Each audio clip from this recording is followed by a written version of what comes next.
Bienvenue sur la 5e étape du Tour d'Italie 2006. Après un long transfert pendant la journée de repos depuis la Belgique, direction maintenant la botte italienne. Avec donc pour cette 5e étape un contre-la-montre par équipe entre Piacenza et Cremona.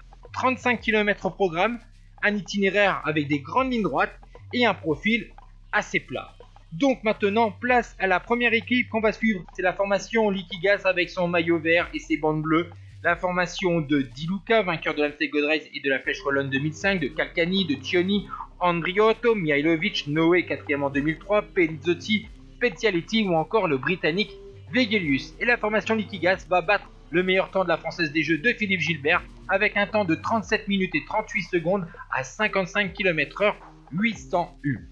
Et maintenant, place aux autres formations, les dernières qui se sont élancées. Il y a la team CSC de Ivan Basso, 2e du Tour de France 2005, la T-Mobile du grand et costaud rouleur ukrainien Sergei Onchar, 2e du Tour d'Italie 2004, la Discovery Channel du vainqueur de la première étape Paolo Savoldelli, qui est également le tenant du titre, et enfin la Gerolsteiner, première équipe que vous avez vue sur ce reportage puisqu'elle s'était élancée. C'est la formation du maillot rose, Stefan Schumacher, vainqueur de l'étape de la citadelle de Namur.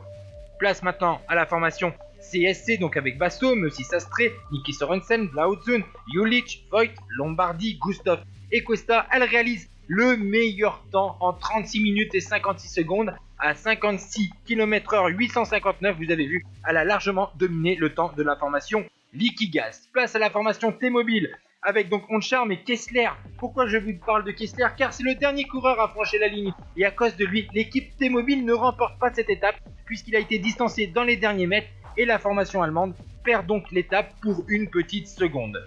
Du côté de la Gerolsteiner, la formation de Stefan Schumacher, on va essayer plutôt de limiter la casse puisqu'elle était déjà bien en retard sur les premiers temps intermédiaires. L'équipe Discovery Channel maintenant de Savoldelli, Ekemov, Beltran, Danielson, McCartney ou encore Padernos et Rubiera, eh bien l'équipe américaine réalise le 3e temps à 39 secondes de la formation Team CSC. Et enfin, on termine ce reportage avec l'équipe allemande Gerolsteiner avec Förster, Ekman, Kraus, Moleta, Ardowski, Rebellin, 3e du classement général, Russ, Scholz et Schumacher, bien sûr le maillot rose.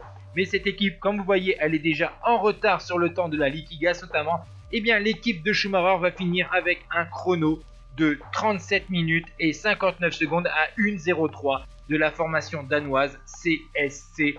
Donc, belle victoire de l'équipe de Ivan Basso qui prend pas mal de temps et qui se repositionne au classement général. Du côté du maillot rose, c'est Sergei Onchar qui prend la tunique de leader.